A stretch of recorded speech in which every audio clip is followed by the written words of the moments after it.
Okay, so my friends Parag and Zed, they explained how to find the joints and the forces in each joint of the truss. And all I'm doing right now is just pre-checking, checking for equilibrium. So I'm going to do a cut right here on this side of the truss. And as you see in this diagram, I just wrote all the numbers, all the forces in each member, and we're just going to check if they're in equilibrium.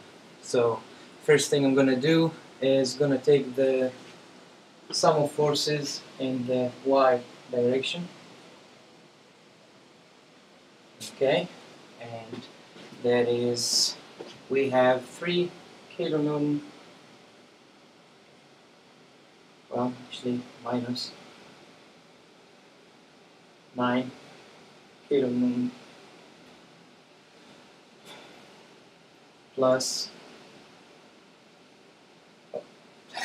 6 root 2 sine 45, and we have a 0 down there, so we're not going to add that. That is supposed to be 0.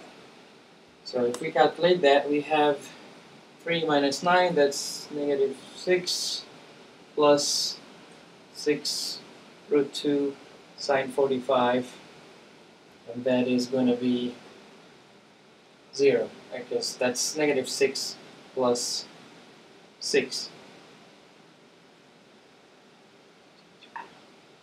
Change your arrow to point down. Oh, the way I did it was, yeah. Okay. So that's going to be 0. So the forces in the y direction check out to be in equilibrium.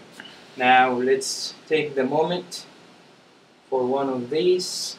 We're going to take moment around point C, and that is going to be 0, supposedly. We're going to check it right now.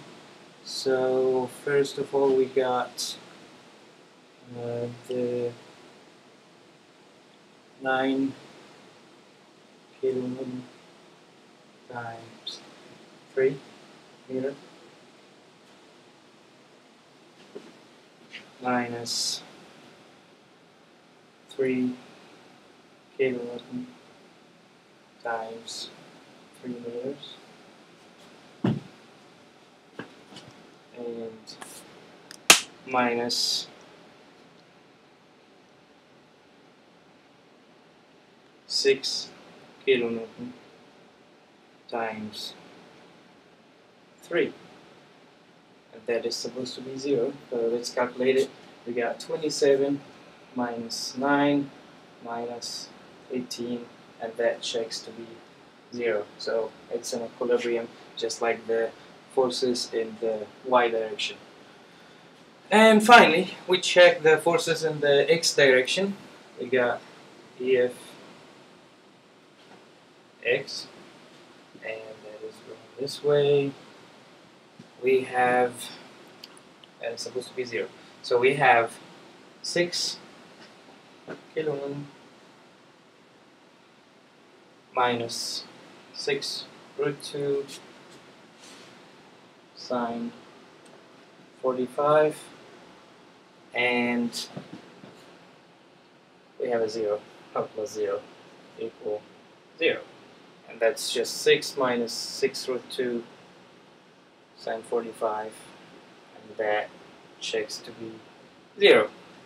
And that concludes the solution, and we checked it for equilibrium, and it's right. Thanks for watching our bad made movie.